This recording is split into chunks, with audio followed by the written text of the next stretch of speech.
Hello student, welcome back to MIT Zedda 24/7. I Anita Sharma your history mentor.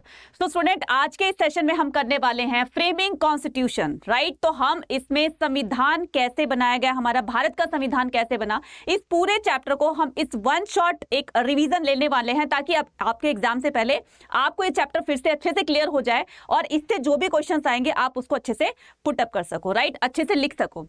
तो चलिए start करते हैं framing constitution of India, right. तो भारत का संविधान, तो स्टार्ट करते हैं हमारे कॉन्स्टिट्यूशन ऑफ इंडिया से, राइट बच्चे.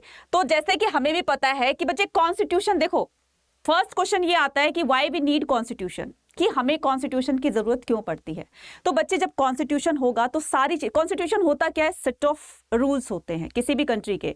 तो ये जो रूल्स बनाए होते हैं और इसको एक बुक में लिखा जाता है, राइट. ये रिटन डॉक्यूमेंट होता है कि किसी भी गवर्नमेंट को, सिटीजन्स को, कंट्री में रहने वाले सभी लोग इसमें आते हैं, तो सभी को ये चीजें फॉलो करनी पड़ती है और इसी की वजह से एक कंट्री अच्छे से स्मूथली तरीके से रन करती है. तो एक्चुअल में ये जो कॉन्स्टिट्यूशन है बच्चे, ये होना किसी भी कंट्री के लिए इसलिए जरूरी होता है क्योंकि यहाँ पर गवर्नमेंट ना तो अपनी मनमानी कर सकती है और ना ही सिटीजन अपनी मनमानी कर सकते हैं. तो सभी के लिए एक बाउंड्री सेट कर दी है, एक लिमिट सेट कर दी है कि तुम इस लिमिट से आगे नहीं बढ़ोगे, ठीक है. तो अब करते हम इसको स्टार्ट. इंडिया का कॉन्स्टिट्यूशन जैसे कि बताया गया कि 26 नवंबर 1949 को अडॉप्ट कर लिया गया था, मतलब बनकर तैयार हो गया था, अडॉप्ट कर लिया गया था. इंडिया का कॉन्स्टिट्यूशन बन चुका है. कब, कंफ्यूज मत होना, जल्दबाजी में बच्चे क्या करते हैं, 26 जनवरी कराते हैं. पूछा क्या गया है, अडॉप्ट पूछा गया है 26 नवंबर 1949 को and it came into effect on 26 January 1950, right. 26 जनवरी 1950 को इसको लागू किया गया था. अडॉप्ट किया गया था 26 नवंबर 1949 को और इसको लागू किया गया था 26 जनवरी 1950 को, राइट. तो यहां पर बताया जाता है, और अगर थोड़ा सा आइडिया हम ये ले लें कि अब कितने साल हमारे कॉन्स्टिट्यूशन को लागू किए हो गए हैं, तो 2022 के अनुसार 2020 marks 70 years of the adoption of the Indian Constitution. Adoption कहा गया है ना, कि इंडिया के कॉन्स्टिट्यूशन को अडॉप्ट किए हुए 2020 में 70 इयर्स कंप्लीट हो चुके हैं, राइट.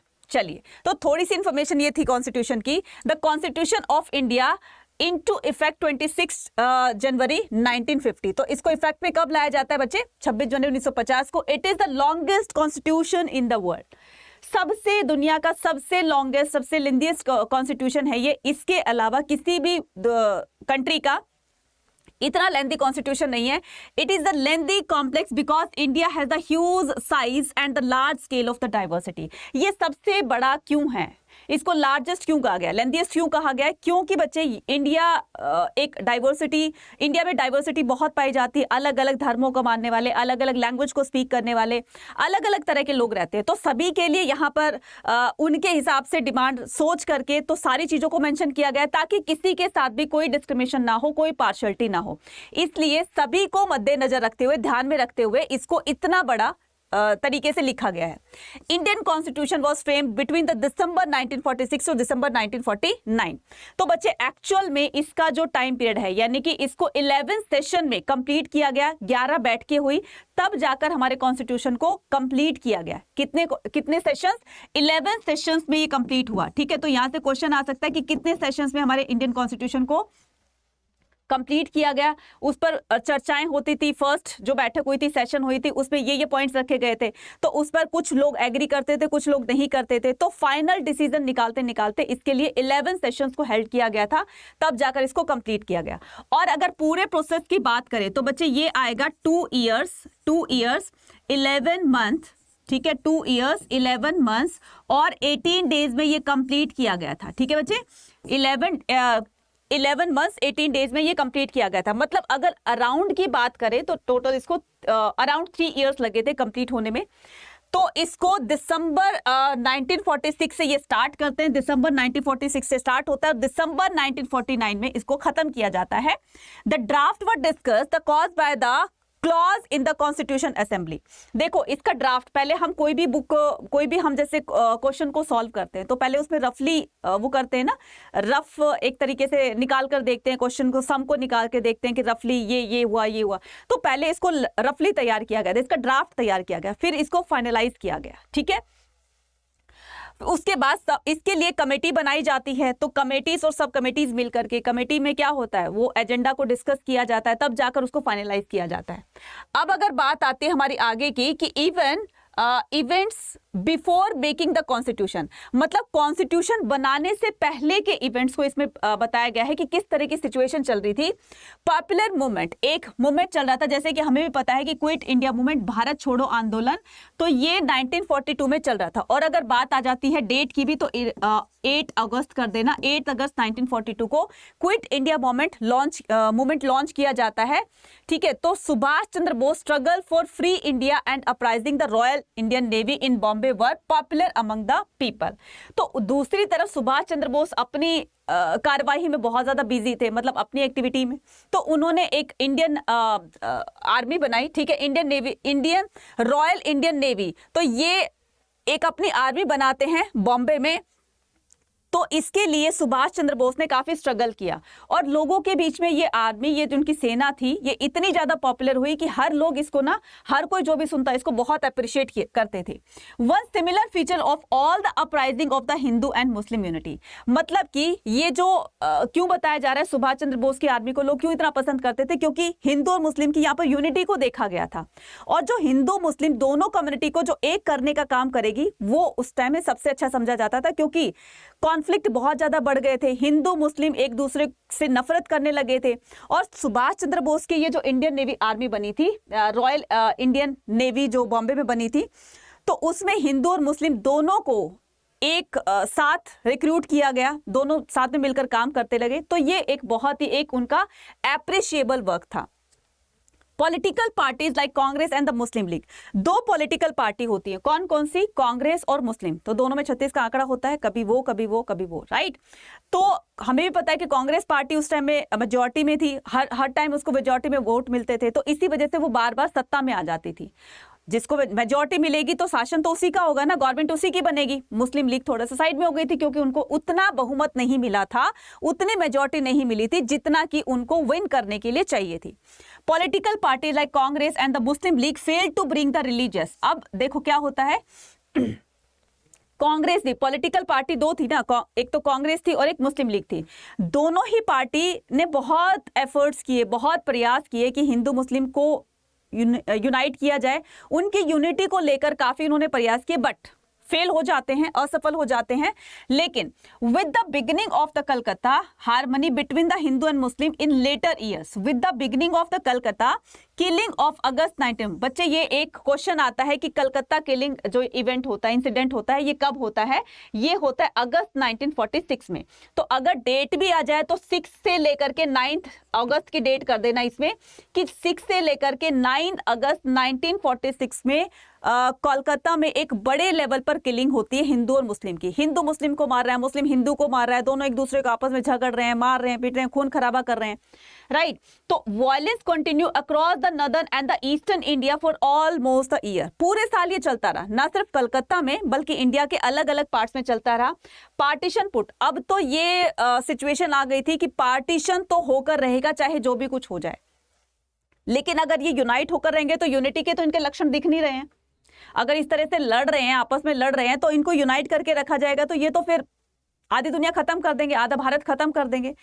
तो ये तय हो चुका था कि दो तो देखो नेशन बनेंगे। Partition put members Muslim in India and Hindu Sikh in Pakistan. अब देखो यहां पर क्या कह रहा है, partition put the numerous Muslim in India and the Hindus and the Sikh in Pakistan. Hindu, Sikh, मुस्लिम, ये सारे लोगों को क्या किया जाता है, अलग अलग एरियाज में डिवाइड किया जाता है इन difficult situation, and they were left with the two choices.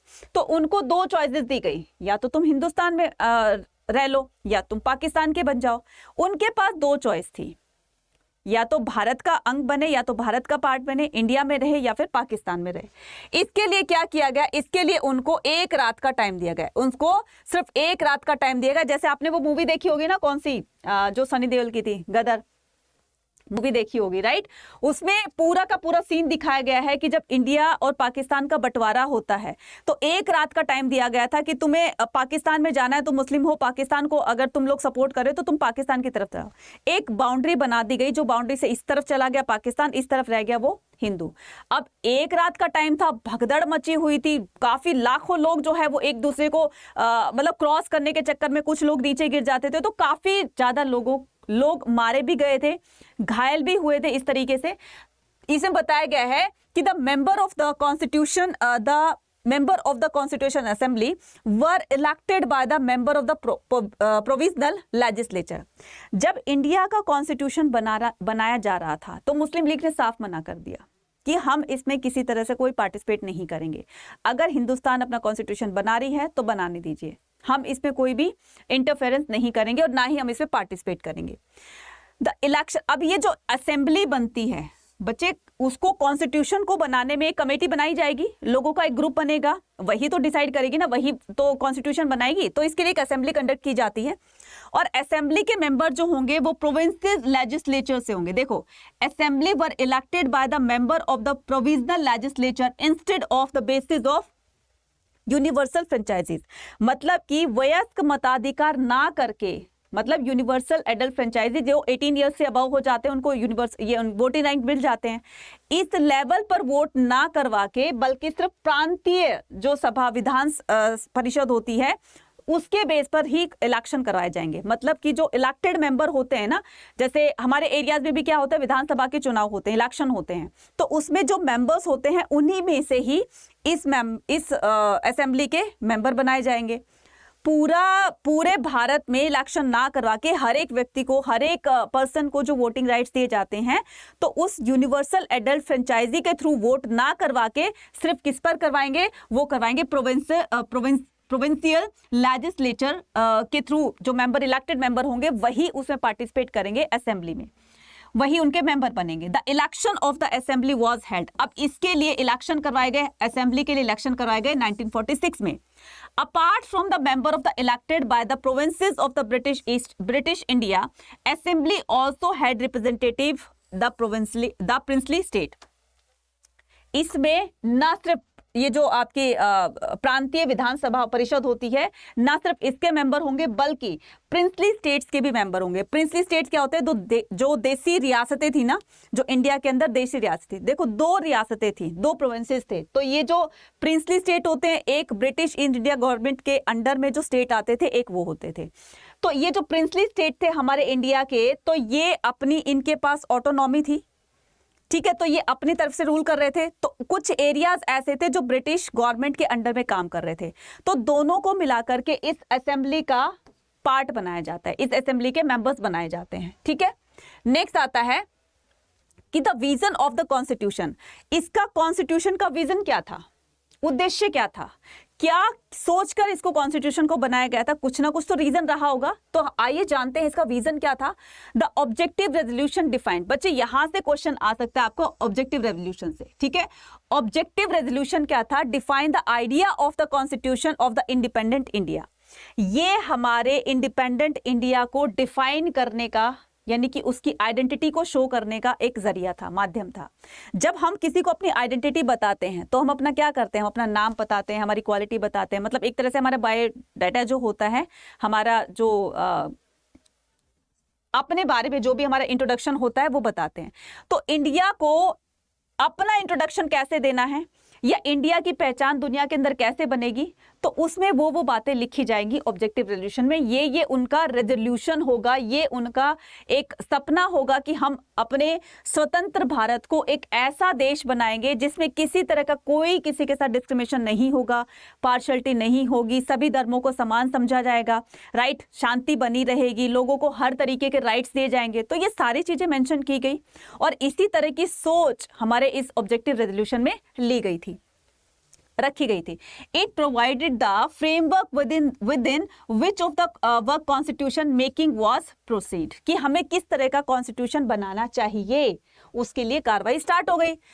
The outline of the objective resolution, यहां से क्वेश्चन आएगा कि what were the outline of the objective resolution. तो ये क्या होगा, first it proclaim India to be an independent sovereign and the republic country. ये क्या कह रहा है? इट प्रोक्लेम, ये घोषणा करता है क्या, हमारी जो उद्देश्य प्रस्तावना है इंडिया की, या मतलब हमारी एनसीईआरटी के ना फर्स्ट बुक पे ये लिखी होती है, ऑब्जेक्टिव रेजोल्यूशन लिखा होता है, ठीक है, प्रिम्बल लिखा होता है, तो उसको एक बार देख लीजिएगा, वो इसी से रिजेंबल है कि इट प्रोक्लेम, तो ये दर्शाता है, ये घोषणा करता है कि India to be an independent, India अब आजाद हो गया है, इंडिया सोवर्डन हो गया है और इंडिया रिपब्लिक कंट्री बन गया है, गणतंत्र बन गया है। गणों का जो गणतंत्र होता है कि उसको अपनी डिसीजन खुद लेने का राइट मिल गया है, अब वो किसी के अंडर में नहीं रहेगा।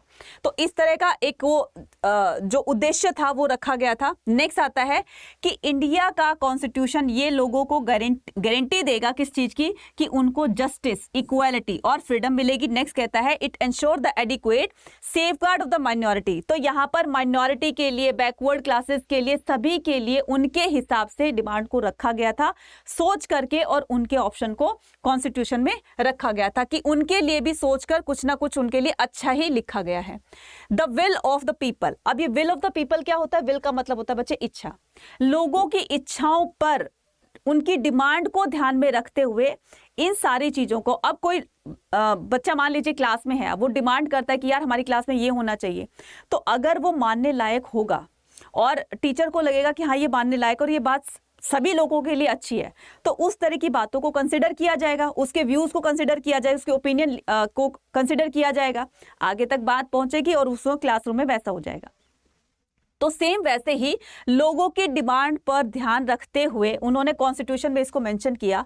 एक पर्सन थे जिनका नाम था सोमनाथ लाहिरी, ये हमारे लीडर थे, कौन से? कम्युनिस्ट लीडर थे, ये कम्युनिस्ट मेंबर थे। Viewed that the deliberation of the constitution assembly were done under the influence of British imperialism. ये कहते थे कि ब्रिटिशर्स तो छोड़कर चले गए हैं इंडिया, वो बैक टू पवेलियन हो गए, वापस चले गए अपने इंडिया, लेकिन जाते जाते भी इंडिया के ऊपर बम फोड़ कर गए हैं। कैसे? इन्होंने कहा कि उनके जाने के बाद ये जो टेम्परेरी बेस पर गवर्नमेंट बनाई है ना, ये हमारी भारत की गवर्नमेंट नहीं है, हमारी भारत की सरकार नहीं है, ये लोगों के बारे में नहीं सोचेगी, इंडियंस के बारे में, बल्कि जो ब्रिटिश गवर्नमेंट जैसे इनको सजेस्ट करेगी, जैसे इनको ऑर्डर करेगी, ये वैसे ही काम करेंगे, तो इस पर लोग विश्वास मत करो तुम लोग, ठीक है? तो इनका ये मानना था। He urged that member of the fully free themselves from the influence of the imperial rule. So Lahiri wanted to realize that member that assembly was British made and was working according to the British plan and the wish. तो ये जो assembly बनी है ना, constitution assembly बनी है, ये सिर्फ ब्रिटिशर्स जैसा इनको गाइड करेंगे, जैसे इनको डायरेक्शन देंगे, ये उसी डायरेक्शन में चलेंगे और उसी के बेस पर काम करेंगे। तो ये सोचना था सोमनाथ लाहिरी जी का। नेक्स्ट आता है कि idols of the constitution assembly. अब ये आइडल्स क्या क्या होंगे, आदर्श जो होंगे वो हमारे कॉन्स्टिट्यूशन में किस तरह से रखे जाएंगे? The constitution was being the consider source of the expressing the aspiration of those who participated in the freedom struggle. अब देखो, जिसने स्ट्रगल किया होगा बच्चे, तो उसी को स्ट्रगल की वैल्यू पता होगा ना, राइट? अब हमें तो क्या हुआ कि हमें एक विरासत में हमें फ्रीडम मिल गई है, हम तो फ्री इंडिया में पैदा हुए हैं, ठीक है? लेकिन एक्चुअल में जिसको फ्रीडम का स्ट्रगल करना पड़ा, जिसको ये सब सहना पड़ा, जिसको सारी प्रॉब्लम को फेस करना पड़ा, उसको पता है कि फ्रीडम की इंपॉर्टेंस क्या होती है। किसी उसको क्या बोलेंगे उसको, किसी बर्ड को अगर तुम केज में बंद कर दो और एक वो खुली हवा में उड़ रहा है, तो कौन सा, अगर तुम उस बंद पिंजरे में उसको कुछ भी अच्छी अच्छी खाने की चीजें दो, तो वो इतना खुश नहीं रहेगा जितना कि वो आसमान में, खुले आसमान में उड़कर वो जो एक खुशी उसके पास होगी ना, वो उसके बंद केजेस में नहीं होगी। तो सेम वही इसमें आता है कि since the 19th century ideal the democracy. अब ये जो हमारा फ्री इंडिया था, ये जो हमारा फ्री इंडिया था, तो इसमें जिन लोगों ने स्ट्रगल किया है वो इसकी इंपॉर्टेंस को जानते हैं कि फ्री ये कैसे हुआ और हमने इसके लिए क्या क्या सेक्रीफाइस किए। Since the 19th century the ideal democracy, कि हमें जो चीज हमने फेस की है ना, वो हमारी आने वाली जनरेशन फेस ना करे उसको, तो उसके लिए अब वो स्टेप आउट करेंगे। स्टेप आउट कैसे करेंगे? कि उनके लिए डेमोक्रेसी लाई जाएगी, इक्वालिटी होगी, जस्टिस होगा, had become the closely associated with the social struggle in India. तो ये बेसिकली 3 जो मेन डिमांड रखी गई थी, जो लोगों के एक सोच थी कि हमें डेमोक्रेसी मिलनी चाहिए, हमें प्रजातंत्र, हमें लोकतंत्र मिलना चाहिए। लोकतंत्र प्रजातंत्र क्या होता है? To the people, for the people, by the people, यानी कि लोगों का शासन, जो लोगों की डिमांड पर, लोगों की मांग पर काम करे। ठीक है, तो गवर्नमेंट क्या करती है, हमारी जो डेमोक्रेसी है वो यही कहती है ना कि लोगों के बेस पर ही वो काम करती है एक्चुअल में। तो जो डिमांड लोगों की होगी उसी को ध्यान में रख करके और पूरी कंट्री में उसको लागू किया जाएगा। The social reformers in the 19th century were pleading for the social justice. अब ये सोशल रिफॉर्मर्स कौन थे? जो समाज सुधारक थे। दे अपोज द चाइल्ड मैरिज। उन्होंने काफी सारे ऐसी हमारी इंडियन सोसाइटी में जो इविल्स फैली हुई थी, जो बुरे रीति रिवाज फैले हुए थे, उनको बंद करना बहुत जरूरी था। फॉर एग्जाम्पल चाइल्ड मैरिज था, विडो रीमैरिज एक्ट था, राइट, सती सिस्टम था, और विमेन एजुकेशन को लेकर आगे डेवलपमेंट करनी थी। तो इस तरह के जो कदम उठाए गए वो सोशल रिफॉर्मर्स के द्वारा उठाए गए। और हमारे इंडिया के जो फर्स्ट सोशल रिफॉर्मर कहलाते हैं वो कौन थे? राजा राम मोहन राय। उनको फादर ऑफ मॉडर्न इंडिया भी कहा जाता है, क्योंकि आधुनिक भारत का पिता इसलिए कहा जाता है क्योंकि वो आधुनिकता को इंडिया के अंदर लेकर आए थे। ठीक है, the camping of the Swami Vivekananda to reform the Hinduism. अब स्वामी विवेकानंद ने क्या किया? इन्होंने भी रिफॉर्म किया। Hinduism was effort to make the religious more just. देखो, जो लोग अपने धर्म को छोड़कर, हिंदू धर्म को छोड़कर, कोई मुस्लिम धर्म को, मतलब इस्लाम धर्म को जिसने अडॉप्ट कर लिया था, कोई क्रिश्चियन बन गया था, कोई कुछ बन गया था, तो इन्होंने बैक टू वेदास का कंसेप्ट दिया। ठीक है, बैक टू वेदास का कंसेप्ट दिया, और इन्होंने वो क्या बोलते हैं मूवमेंट था ना, शुद्धिकरण मूवमेंट जो था, शुद्धि मूवमेंट था, तो वो इन्होंने चलाया था। वो मूवमेंट क्या था बच्चे, कि जो लोग अपने धर्म से अलग हो चुके हैं वापस इनको अपने धर्म में लेकर आना। तो उसके लिए शुद्धि मूवमेंट चलाया जाता है, शुद्धि आंदोलन चलाया जाता है। तो ये चलाते हैं कौन? स्वामी विवेकानंद, और वापस से इसको हिंदू धर्म में लेकर आते हैं। तो कॉन्स्टिट्यूशनल रिफॉर्म्स, तो कॉन्स्टिट्यूशन में किस तरह से रिफॉर्म किए जाएंगे? वो तो चलो सोसाइटी के बेस पर थे, अब ये कॉन्स्टिट्यूशन के बेस पर किस तरह से रिफॉर्म किए जाएंगे? The number of act were passed, number of acts were pass. तो देखो 3 तरह के जो है एक्ट पास हुए, number of act were pass. For example 1909, 1919 और 1935 में ये एक्ट लागू किए जाते हैं, पास किए जाते हैं। किस तरह के एक्ट थे ये? कि रिफॉर्म्स को लेकर के, कि हमें कॉन्स्टिट्यूशन को, या हमारे जो संविधान बनेगा उसमें इस तरह के वो होनी चाहिए, चीजें होनी चाहिए, बातें होनी चाहिए जिसमें कि लोगों को कोई किसी तरह की परेशानी ना हो। Which enlarge the space for the Indian participation in the provinces government, right. So the executive was made partially responsible to the provinces. अब ये क्या कह रहा है? Executive was made. कौन होता है एग्जीक्यूटिव? एग्जीक्यूटिव होते हैं जैसे हमारे आईएएस ऑफिसर हो गए, प्रेसिडेंट हो गए, ये सारे एग्जीक्यूटिव्स होते हैं, राइट। तो executive was made partly responsible to the province's legislation 1919 and entirely responsible under the government of India act 1935।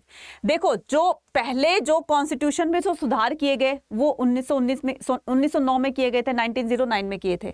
फिर दूसरा एक्ट पास होता है, इसमें किया जाता है कि उसमें कुछ कमियां रह गई थी, फिर दूसरा एक्ट लागू किया जाता है तो उसमें जो भी कमियां रह गई थी उसमें सुधार किया जाता है। फिर लास्ट आता है 1935 में, इसमें भी होता है।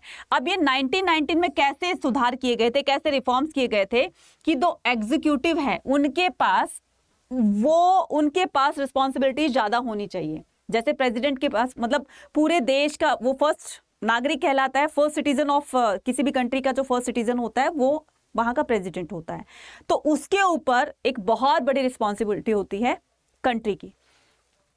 तो ये क्या हो गया कि the executive was made partially responsible to the provinces legislation, और ये एक्ट पास किया गया 1919 में, and entirely responsible under the, और ये जो एग्जीक्यूटिव होंगे ये पूरी तरीके से रिस्पॉन्सिबल होंगे Indian government of India act 1935 के अंडर में। मतलब कि जो गवर्नमेंट बनेगी वो गवर्नमेंट काम करेगी किसके बेस पर? वो लोगों की डिमांड पर काम करेगी, और वो पूरी तरह से रिस्पॉन्सिबल होगी जो हमारे एग्जीक्यूटिव होते हैं एंटायर कंट्री के बेस पर, राइट। तो इस तरह से क्या हो जाएगा, एक्ट को पास किया जाएगा। During the election 1937 under the 1935 the Congress came to power out of the 8 out of the 11 provinces. 1937 में बच्चे इलेक्शन यहाँ पर हेल्ड करवाए जाते हैं, ठीक है। तो इस इलेक्शन में देखो पहले क्या होता था कि आपस में ही ना इलेक्शन करवाए जाते थे, जैसे इलेक्टेड मेंबर होते थे उन्हीं में से ही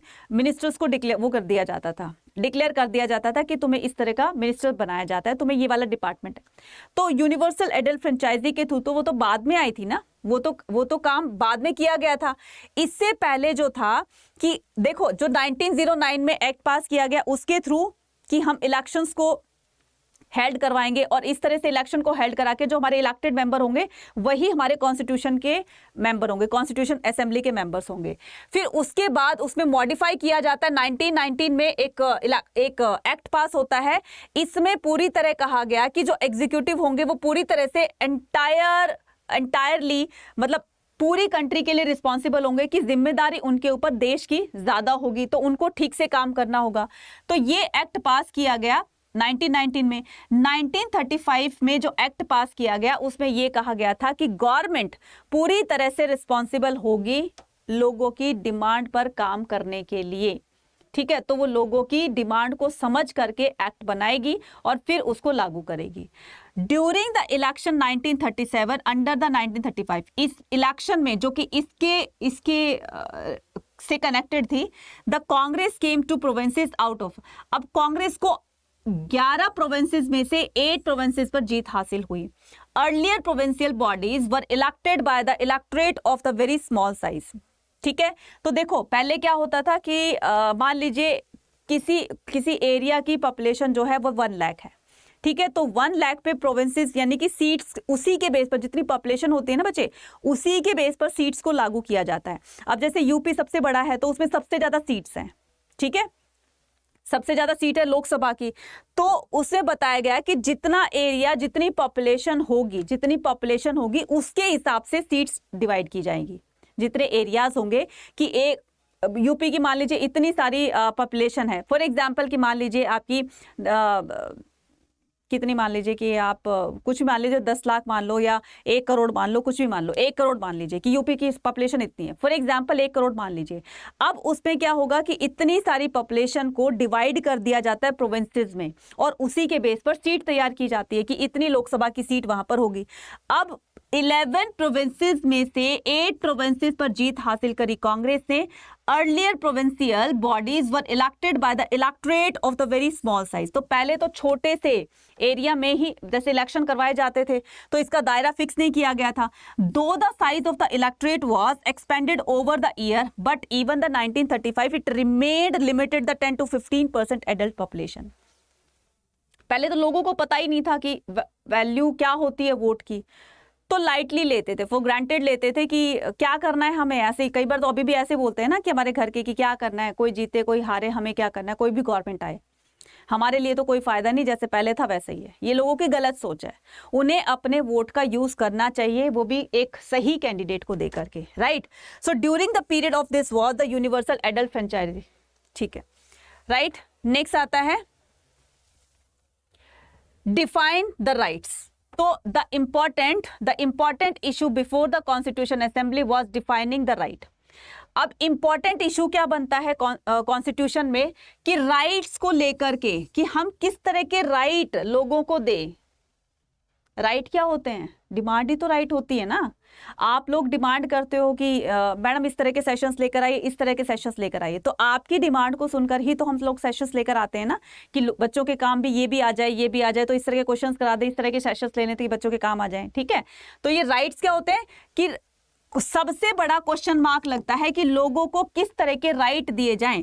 no one had idea for defining the right of the individual citizen and no one was aware whether there should be the special right for the oppressed group और नॉट, राइट। तो क्या वो right सभी को equal देने चाहिए या फिर कुछ एक ही, जो जैसे कोई रिजर्व्ड कैटेगरी होती है या उन्हीं को स्पेशल राइट दिए जाएं।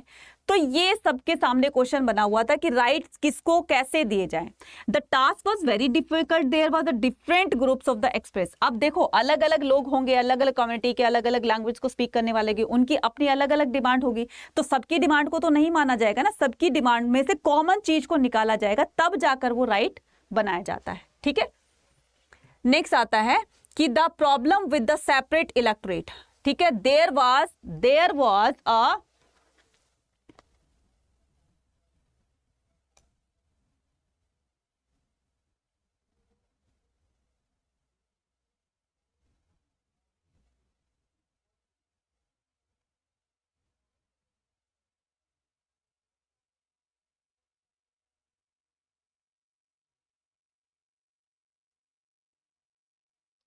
There was a powerful appeal from B Pocker Bahadur. देखो अब यहां पर एक बहुत ही पावरफुल अपील की जाती है। कौन करता है? बी पोकेर बहादुर करते हैं, फ्रॉम मद्रास। ये कहां से थे बच्चे? ये कहां से अपील कर रहे थे? मद्रास से। और ये अपील कब की गई? 27 अगस्त 1947 को, to continue with the separate electorate. ये सपोर्ट कर रहे थे, किसको कर रहे थे? सेपरेट इलेक्शन को सपोर्ट करते थे कि सेपरेट इलेक्शन होना चाहिए ताकि वहां के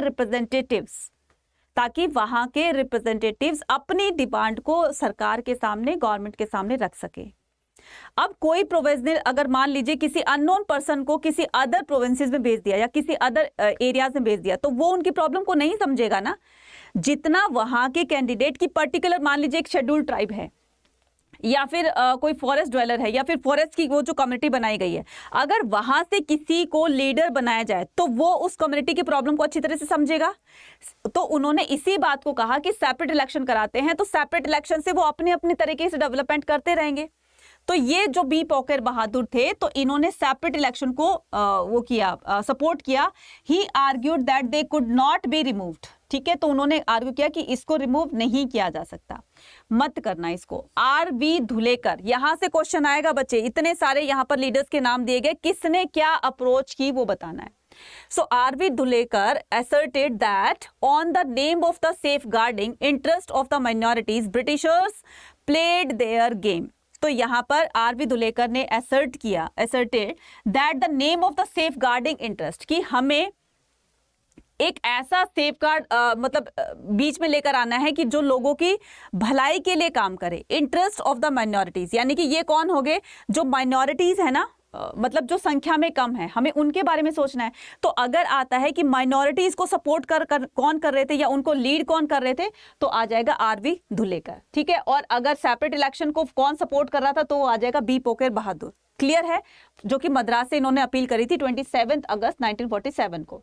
अब आता है according to the Sardar Vallabh भाई पटेल। सरदार वल्लभ भाई पटेल ने कहा कि ये जो तुम सेपरेट इलेक्शन की डिमांड कर रहे हो ना, ये एक ऐसा स्वीट पॉइजन है जो हमारी पॉलिटिकल बॉडी में घुस करके उसको पूरी तरह से स्पॉइल कर देगा। इसलिए तुम सेपरेट इलेक्शन को तो छोड़ो, कॉमन इलेक्शन कराओ, जिससे कि हमारे देश की यूनिटी बनी रहे। इसीलिए तो इनको यूनिटी ऑफ स्टैच्यू बोला जाता है, जो उनकी बड़ी सी मूर्ति बनाई गई है ना।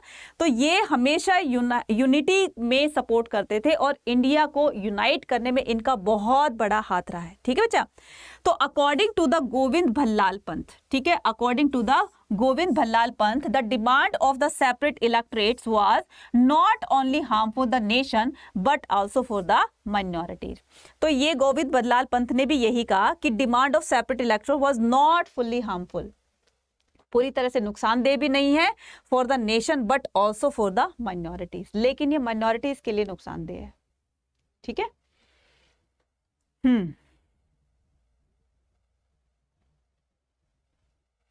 The idea of the separate electorate was also not supported by all the Muslim. अब ये जो मुस्लिम वगैरह सब बोल रहे थे ना कि हमारे अलग से सेपरेट इलेक्शन करवाने चाहिए ताकि हम अपनी कम्युनिटी को अपने एरिया में डेवलपमेंट अपने तरीके से कर सके, तो उनमें देखो सारे मुस्लिम जो थे वो ये नहीं कहलाते थे कि उनको सेपरेट इलेक्शन करवाए जाए। सारे सपोर्टिव नहीं थे इस चीज के। तो एक नाम आता है बेगम एजाज रसूल, फेड द सेपरेट इलेक्शन। तो इन्होंने, ये मुस्लिम लीडर थी, तो इन्होंने ये फील किया कि separate election was self destruction and the isolated the minority from the majority. ये माइनॉरिटी को मेजॉरिटी से अलग कर देगी। इसलिए अगर ये एक बार अलग हो गई तो ये बिल्कुल अलग हो जाएगी, फिर वो मेजॉरिटी में मिक्स नहीं होगी, वो हमारा एक जनरल का पार्ट नहीं बन सकेगी। इसलिए इनका कोई ऐसा उपाय निकाला जाए, ऐसा कोई बीच का रास्ता निकाला जाए जिससे कि सारे यूनाइट भी होकर रहें और इनको इनके राइट से मिल जाए। तो देखो इतने सारे ओपिनियन लेने के बाद फिर लास्ट फाइनल डिसीजन क्या निकलेगा कि हम माइनॉरिटीज के लिए, शेड्यूल्ड ट्राइब्स के लिए, एसटी एससी वालों के लिए या ओबीसी वालों के लिए हम रिजर्व कैटेगरी कर देते हैं ताकि ये लोग पिछड़े भी ना रहे और इनको आगे आने का मौका भी मिले। तो इसीलिए वहां पर रिजर्वेशन की डिमांड को रखा गया था। The constitution assembly the next important question regarding the defining minority. अब ये माइनॉरिटीज में कौन होंगे? एक तो ये कहते हैं जो संख्या में कम होते हैं उसको माइनॉरिटीज, लेकिन संख्या में कम कौन होंगे? तो N G Ranga, a socialist wanted to interpret the term of the minorities in economic term, कि हम आर्थिक रूप से पिछड़े हुए लोगों को हम माइनॉरिटीज में काउंट कर सकते हैं क्योंकि वो संख्या में कम होंगे। सारे तो ऐसा नहीं कि सारे अमीर होंगे, ऐसा भी नहीं कि सारे गरीब होंगे। जो बहुत ही गरीब हैं, जो आर्थिक रूप से पिछड़े हुए हैं, जिनके पास ना घर है, ना कोई काम है, ना कुछ है, तो उनको हम आर्थिक रूप से पिछड़े हुए मान सकेंगे। इकोनॉमिक टर्म ये कहती है। According to him the real minority were poor and the downtrodden, जो बहुत ही गरीब हैं, जिनकी जो क्या बोलते हैं डेली लाइफ भी बहुत मुश्किल से जो है वो लीड कर रहे हैं, तो उस तरह के लोगों को हम माइनॉरिटीज में काउंट कर सकते हैं। Views of the Jaipal Singh on the tribal. अब जयपाल सिंह किसको लीड कर रहे थे? जयपाल सिंह जी लीड कर रहे थे ट्राइबल्स को। वो ट्राइबल्स को लीड करते, उन्होंने अपने ट्राइबल्स के लिए डिमांड करी।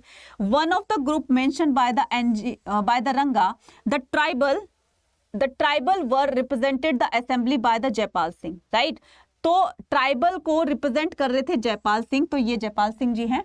सो he talk about the protection of the tribal. तो उन्होंने क्या कहा कि जब तुम लोग ओबीसी को, एसटी एससी वालों को, ठीक है, जो डिप्रेस्ड क्लास है, उनके लोगों के लिए तुम रिजर्वेशन किया, सेपरेट इलेक्शन ना करवा के सेपरेट इलेक्शन की डिमांड कर रहे हो, बाद में मेजॉरिटी वो कहेगी कि इनको हम सीट देते हैं रिजर्वेशन की। वो रिजर्वेशन वाला फंडा बाद में आएगा, लेकिन पहले कंसेप्ट आ रहा था किसका? सेपरेट इलेक्शन का। तो तुम लोग बार बार ये सेपरेट इलेक्शन की अपनी कम्युनिटी को लेकर तुम लोग सेपरेट इलेक्शन की डिमांड कर रहे हो, तो फिर हम भी आगे बढ़ते हैं। तो ये ट्राइबल्स को लीड करते हैं, ट्राइबल पीपल्स को लीड करते हैं।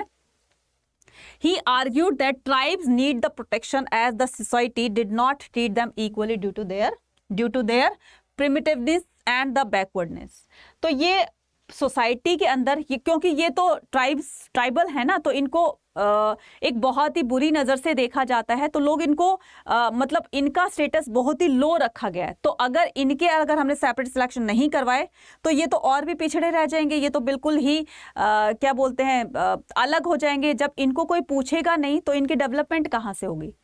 तो ये जो सेपरेट इलेक्शन का फंडा है, तो इस तरीके से लोगों ने अपने अपने व्यूज देकर सेपरेट इलेक्शन को किसी ने सपोर्ट किया तो कोई इसके अगेंस्ट हो गया था। Jaipal Singh demanded reservation of the seat in the legislature. अब जयपाल सिंह ने क्या किया? इनके लिए रिजर्वेशन सीट जो है वो रिजर्व्ड करा दी हमारे लेजिस्लेचर असेंबली में, separate electorate to allow the tribals to represent themselves, और इनके लिए सेपरेट इलेक्शन की डिमांड भी कर दी कि ये अपनी कम्युनिटी से कोई इनका लीडर जब आएगा, इलेक्ट होकर आएगा, इलेक्टिव मेंबर होगा, तो वो अपनी डिमांड को गवर्नमेंट के सामने अच्छे से रख पाएगा क्योंकि वो इनकी प्रॉब्लम्स को समझता है। तो इन्होंने सेपरेट इलेक्शन के साथ साथ में रिजर्वेशन की डिमांड को भी रखा। Issue the right of the depressed class. BR Ambedkar जो कि सपोर्ट कर रहे थे किसको? डिप्रेस्ड क्लास को, तो इन्होंने डिप्रेस्ड क्लास के लिए सेपरेट इलेक्शन की डिमांड रखी। बट गांधी जी इसको अपोज करते थे कि अगर हमने हरिजन को या हमारे डिप्रेस्ड क्लास के लोगों को अगर हमने सेपरेट इलेक्शन कराए तो ये हमारे लोगों से यानी कि मेजॉरिटी वालों से बिल्कुल अलग हो जाएंगे, इनकी तरफ कोई ध्यान नहीं देगा। अगर ये संख्या में कम है, इनको अलग इलेक्शन दे दिए, सेपरेट इलेक्शन करा दी, तो ये बिल्कुल अलग हो जाएंगे। जैसे करते हैं ना कि एक घर में 4 भाई होते हैं तो एक को बिल्कुल अलग कर दिया गया, किसी काम में नहीं पूछा जा रहा उनको, तो वो बिल्कुल अलग हो जाता है। तो हमें ऐसा काम नहीं करना, तो कुछ ऐसा काम करना है कि वो सोसाइटी में ही मिलजुल कर रहे। N.G. Nagappa from the Madras pointed out the depressed class caste have been suffering not due to their numerical insignificance. They constitution the 20 to 25% of the total population. हमारे इंडिया में बोला गया कि जितनी टोटल पॉपुलेशन है उसमें 20 से 25% depressed class है, तो उनके लिए हमें कुछ अच्छा करना होगा, कुछ बेटर करना होगा। But due to the systematic marginalisation which is continue for the thousands of year, ठीक है, तो ये इतने हजारों सालों से जो पिछड़े हुए हैं, तो हमें इनको अब आगे बढ़ने का मौका देना चाहिए। इस तरीके से डिप्रेस्ड क्लास के लिए क्या रखा गया, तो ये थे डॉक्टर भीमराव अंबेडकर और ये थे नागप्पा जी, ठीक है, J Nagappa. Recommendation by the constitution assembly. अब ये क्या रिकमेंड करेंगे, ये क्या रिकमेंड करेंगे कि Ambedkar gave up the demand for the separate election after the violence of the partition, finally the constitution recommended that. बहुत सारे लोगों की बातों को सुनकर, लीडर्स की ओपिनियन को सुनकर के फाइनली क्या होता है, 3 साल में इस कॉन्स्टिट्यूशन को बनाकर तैयार कर दिया जाता है, ठीक है। और 26 नवंबर 1949 को 26 नवंबर 1949 को ये अडॉप्ट कर लिया जाता है। ये क्या कर लिया जाता है, अडॉप्ट कर लिया जाता है, ठीक है बच्चे। और इस कॉन्स्टिट्यूशन असेंबली में जो आप कई बार क्वेश्चन आ जाता है कि टोटल कितने मेंबर्स थे, तो अराउंड 300 कर देना इसको, ठीक है, around 300, total number of around 300 कर देना, right. So finally the constitution assembly recommended that untouchability, तो फाइनली क्या कंक्लूजन क्या निकाला कि अनटचेबिलिटी शुड बी अबॉलिश्ड। तो ये जो जाति पाति का भेदभाव करते हैं ना, इसको अबॉलिश कर देना चाहिए, कोई नहीं करेगा। नेक्स्ट आता है Hindu temple to be open all the classes, to all the classes. Hindu temple में मुस्लिम भी जा सकते हैं, सिख भी जा सकते हैं, किसी तरह की कोई मनाही ही नहीं होगी, ये भी बोला गया। नेक्स्ट कहता है seat and the job should be reserved in the legislature and the government offices for the low caste respectively. जो लो कास्ट लोग होते हैं, डिप्रेस्ड क्लास है, ST SC वाले कुछ भी हैं, उनके लिए असेंबली में सीट रिजर्व की गई, ठीक है। तो उनके लिए भी कुछ अच्छा सोचा गया। The power of the state, state की पावर क्या होगी इसमें, राइट। देखो एक तो सेंटर होती है, एक स्टेट होता है, तो स्टेट की पावर इसमें क्या होगी बताया गया है। One of the important topic discuss the constitution. अब क्वेश्चन क्या आता है कि हमें पूरे भारत को स्टेट्स में डिवाइड करना है। आपको पता है बच्चे, जब इंडिया का मतलब इंडिया जब फ्री हुआ था, इंडिपेंडेंट हुआ था, तो इसमें टोटल कितने थे, जब सबसे पहले इसमें स्टेट डिवाइड किया गया था तो 14 स्टेट्स बनाए गए थे। कितने बच्चे, 14 स्टेट्स बनाए गए थे। अभी कितने हैं, 28, ठीक है। तो अब स्टेट की बाउंड्री को डिसाइड करना था कि कौन से स्टेट को कितना एरिया दिया जाए, उसकी बाउंड्री सेट किया गया कि यहाँ से यहाँ तक राजस्थान होगा, यहाँ से यहाँ तक गुजरात होगा, यहाँ से यहाँ तक असम होगा, यहाँ मेघालय होगा। तो ये पूरा जो है वो डिसाइड किया गया।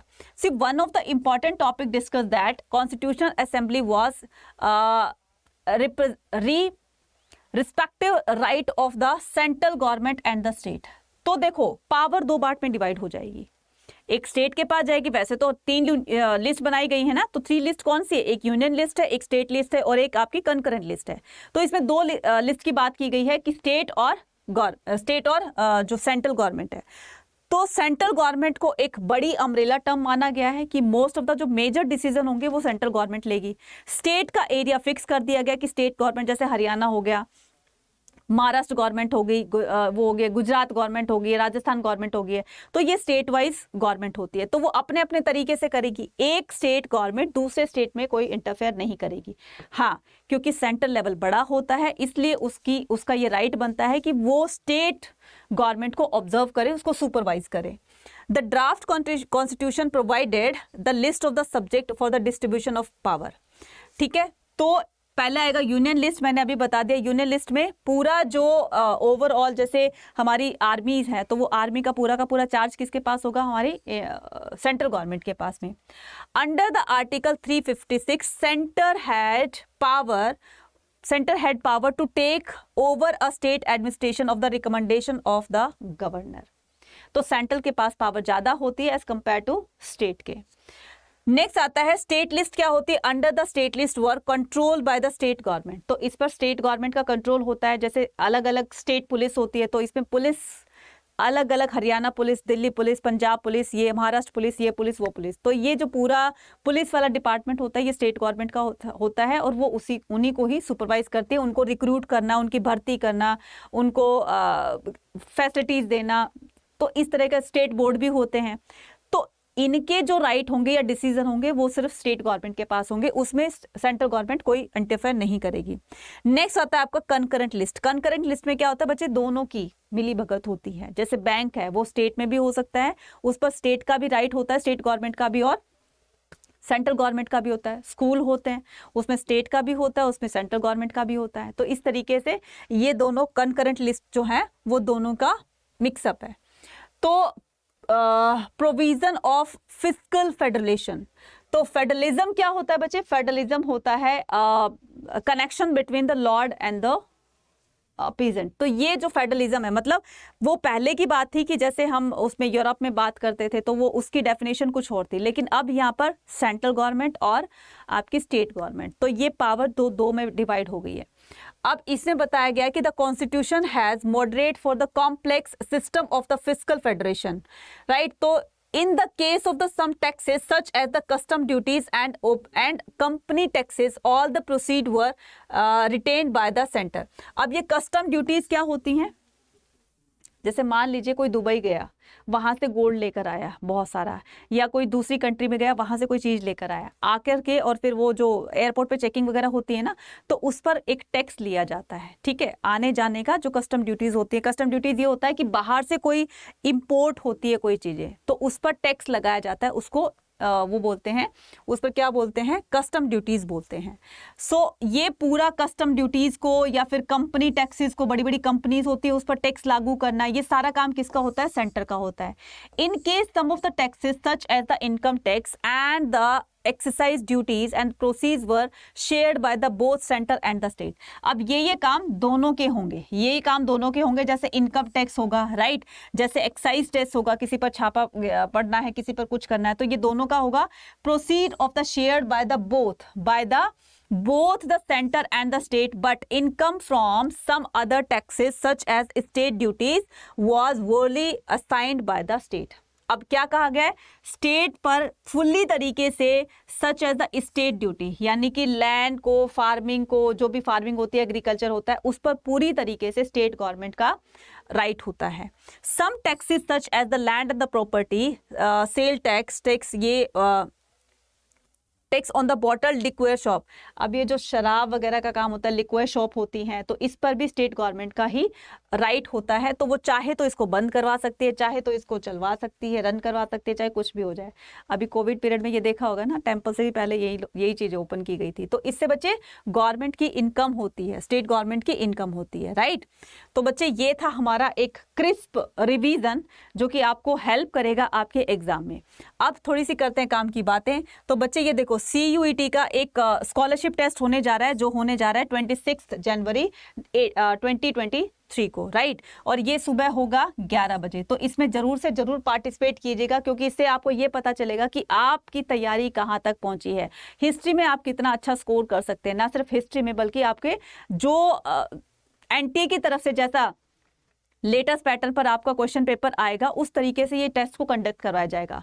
तो जरूर से इसमें पार्टिसिपेट कीजिएगा, राइट। अगर CUT के रिगार्डिंग आपकी कोई भी क्वेरी है, ठीक है, कोई भी क्वेरी है फॉर्म को फिल करने में या सब्जेक्ट को चूज करने में, कॉम्बिनेशन को कैसे करना है, क्या चीज करनी है, तो ये हेल्पलाइन नंबर है, आप इसको नोट डाउन कर लीजिएगा और इस हेल्पलाइन नंबर पर आप अपनी क्वेरी का सॉल्यूशन ले सकते हैं।